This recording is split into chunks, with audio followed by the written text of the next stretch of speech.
Recording by Andrew LeBrun, Boston, Massachusetts. How to Speak and Write Correctly by Joseph Devlin.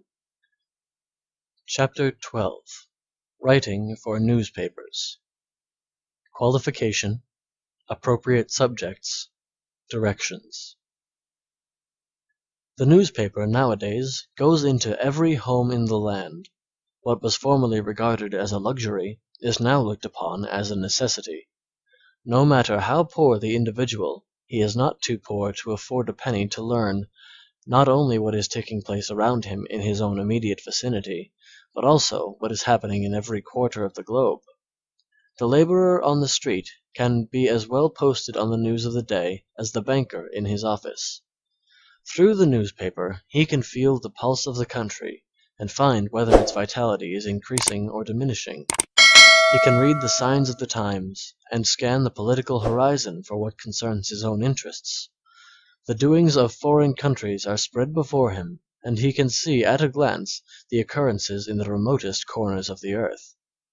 If a fire occurred in London last night, he can read about it at his breakfast table in New York this morning, and probably get a better account than the Londoners themselves. If a duel takes place in Paris, he can read all about it, even before the contestants have left the field.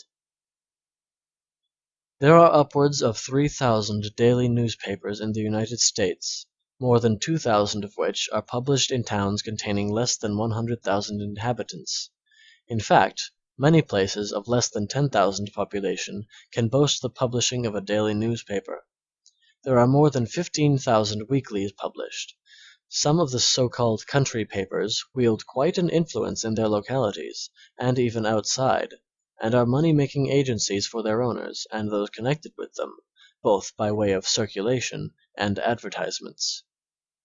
It is surprising the number of people in this country who make a living in the newspaper field. Apart from the regular toilers, there are thousands of men and women who make newspaper work a side issue, who add tiny sums of pin money to their incomes by occasional contributions to the daily, weekly, and monthly press. Most of these people are only persons of ordinary, everyday ability, having just enough education to express themselves intelligently in writing. It is a mistake to imagine, as so many do, that an extended education is necessary for newspaper work. Not at all. On the contrary, in some cases, a high-class education is a hindrance, not a help, in this direction. The general newspaper does not want learned disquisitions nor philosophical theses. As its name implies, it wants news, current news, interesting news, something to appeal to its readers, to arouse them and rivet their attention. In this respect, very often a boy can write a better article than a college professor. The professor would be apt to use words beyond the capacity of most of the readers, while the boy, not knowing such words, would probably simply tell what he saw, how great the damage was, who were killed or injured, etc., and use language which all would understand. Of course, there are some brilliant scholars, deeply read men and women in the newspaper realm, but, on the whole, those who have made the greatest names commenced ignorant enough, and most of them graduated by way of the country paper. Some of the leading writers of England and America at the present time started their literary careers by contributing to the rural press. They perfected and polished themselves as they went along until they were able to make names for themselves in universal literature. If you want to contribute to newspapers or enter the newspaper field as a means of livelihood, don't let lack of a college or university education stand in your way. As has been said elsewhere in this book, some of the greatest masters of English literature were men who had but little advantage in the way of book learning.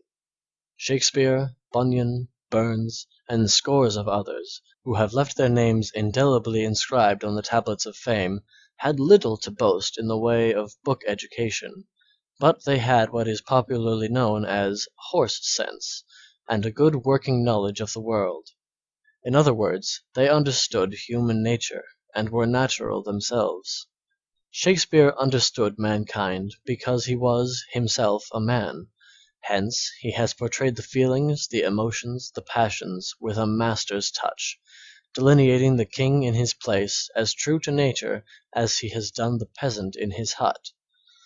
The monitor within his own breast gave him warning as to what was right and what was wrong, just as the daemon ever by the side of old Socrates whispered in his ear the course to pursue under any and all circumstances. Burns, guiding the plough, conceived thoughts and clothed them in a language which has never, nor probably ever will be, surpassed by all the learning which art can confer. These men were natural, and it was the perfection of this naturality that wreathed their brows with the never-fading laurels of undying fame.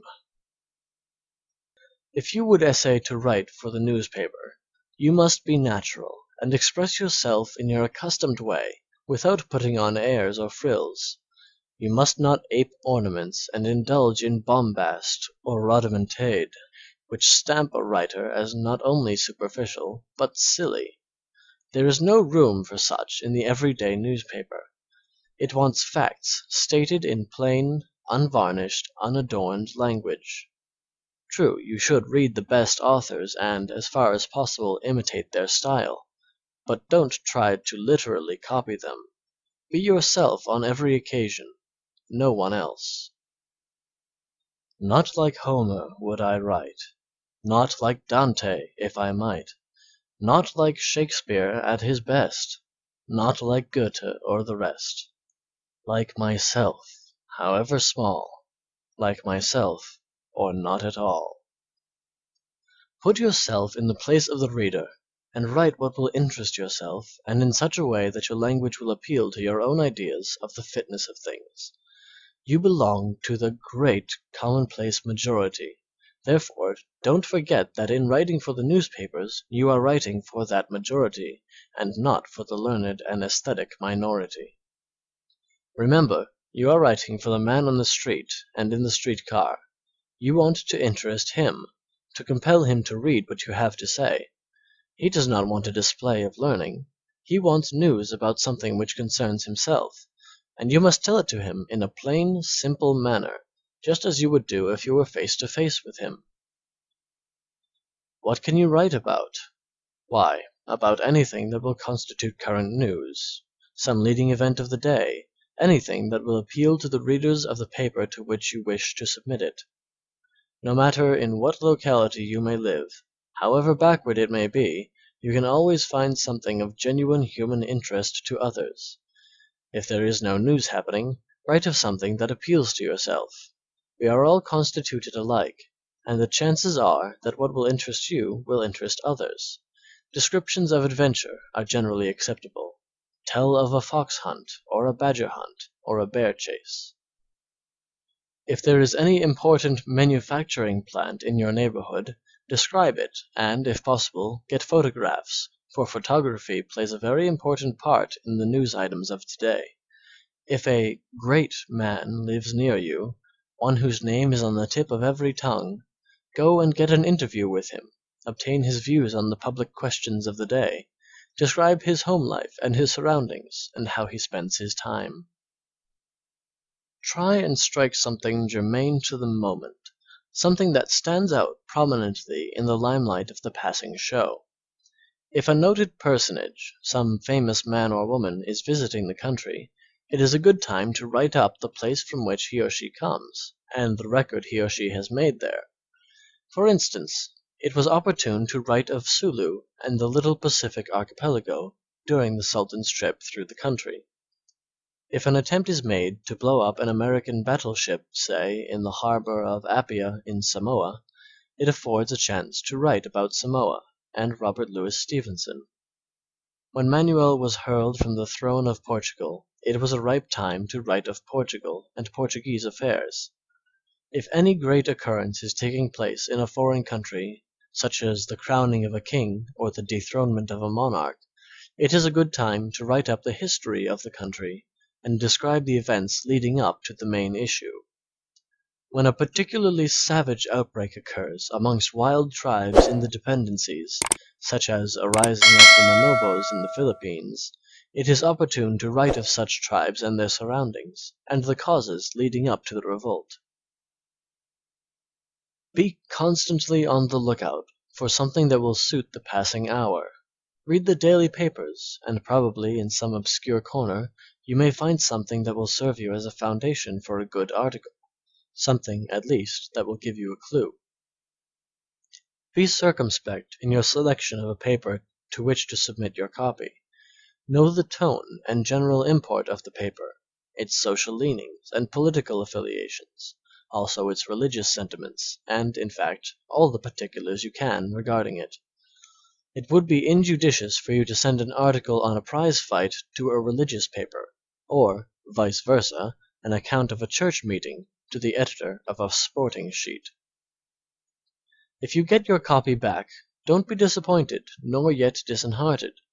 Perseverance counts more in the newspaper field than anywhere else, and only perseverance wins in the long run. You must become resilient. If you are pressed down, spring up again. No matter how many rebuffs you may receive, do not be discouraged, but call fresh energy to your assistance, and make another stand. If the right stuff is in you, it is sure to be discovered. Your light will not remain long hidden under a bushel in the newspaper domain. If you can deliver the goods, editors will soon be begging you instead of your begging them. Those men are constantly on the lookout for persons who can make good. Once you get into print, the battle is won, for it will be an incentive to you to persevere and improve yourself at every turn.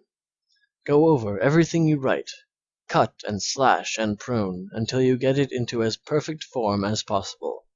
Eliminate every superfluous word, and be careful to strike out all ambiguous expressions and references. If you are writing for a weekly paper, remember it differs from a daily one. Weeklies want what will not alone interest the man on the street, but the woman at the fireside. They want out-of-the-way facts, curious scraps of lore, personal notes of famous or eccentric people, reminiscences of exciting experiences, interesting gleanings in life's numberless byways. In short, anything that will entertain, amuse, instruct the home circle. There is always something occurring in your immediate surroundings, some curious event or thrilling episode that will furnish you with the data for an article. You must know the nature of the weekly to which you submit your copy, the same as you must know the daily. For instance, the Christian Herald, while avowedly a religious weekly, treats such secular matters as makes the paper appeal to all. On its religious side it is non-sectarian, covering the broad field of Christianity throughout the world. On its secular side it deals with human events in such an impartial way that everyone, no matter to what class they may belong or to what creed they may subscribe, can take a living personal interest. The monthlies offer another attractive field for the literary aspirant. Here, again, don't think that you must be a university professor to write for a monthly magazine. Many, indeed most, of the foremost magazine contributors are men and women who have never passed through a college, except by going in at the front door and emerging from the back one. However, for the most part they are individuals of wide experience, who know the practical side of life, as distinguished from the theoretical. The ordinary monthly magazine treats of the leading questions and issues which are engaging the attention of the world for the moment, great inventions, great discoveries, whatever is engrossing the popular mind for the time being, such as flying machines, battleships, skyscrapers, the opening of mines, the development of new lands, political issues, views of party leaders, character sketches of distinguished personages, etc. However, before trying your skill for a monthly magazine, it would be well for you to have a good apprenticeship in writing for the daily press. Above all things, remember that perseverance is the key that opens the door of success. Persevere. If you are turned down, don't get disheartened. On the contrary, let the rebuff act as a stimulant to further effort. Many of the most successful writers of our time have been turned down again and again. For days and months, even years, some of them have hawked their wares from one literary door to another until they found a purchaser. You may be a great writer in embryo, but you will never develop into a fetus not to speak of full maturity, unless you bring out what is in you. Give yourself a chance to grow, and seize upon everything that will enlarge the scope of your horizon. Keep your eyes wide open, and there is not a moment of the day in which you will not see something to interest you and in which you may be able to interest others. Learn, too, how to read Nature's book.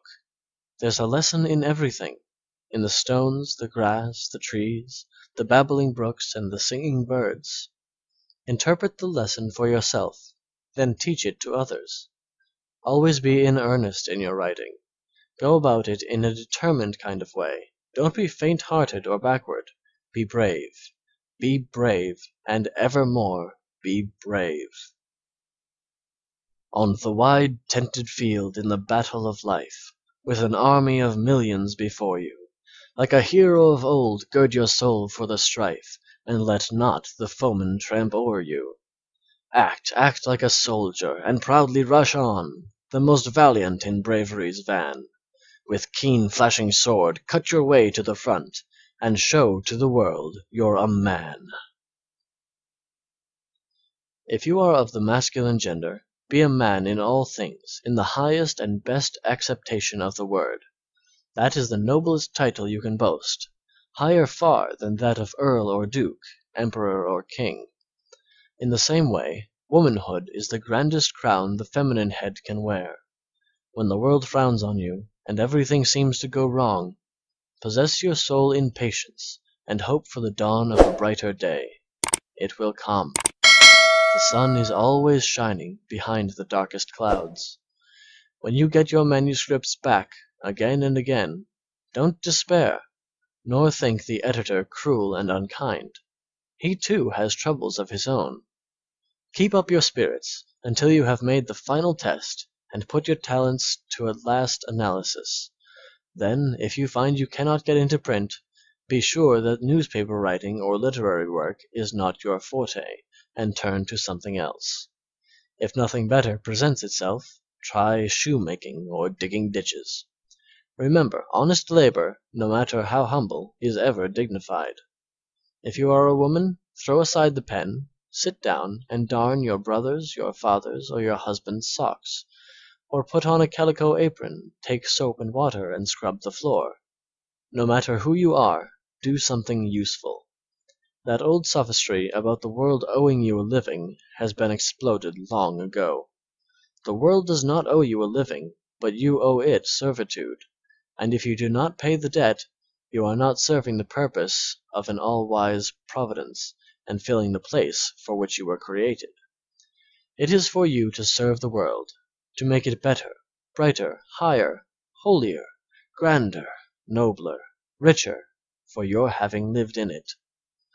This you can do in no matter what position fortune has cast you, whether it be that of street laborer or president. Fight the good fight, and gain the victory. Above all, to thine own self be true, and 'twill follow, as the night the day, thou canst not then be false to any man. End of Chapter 12. Writing for Newspapers.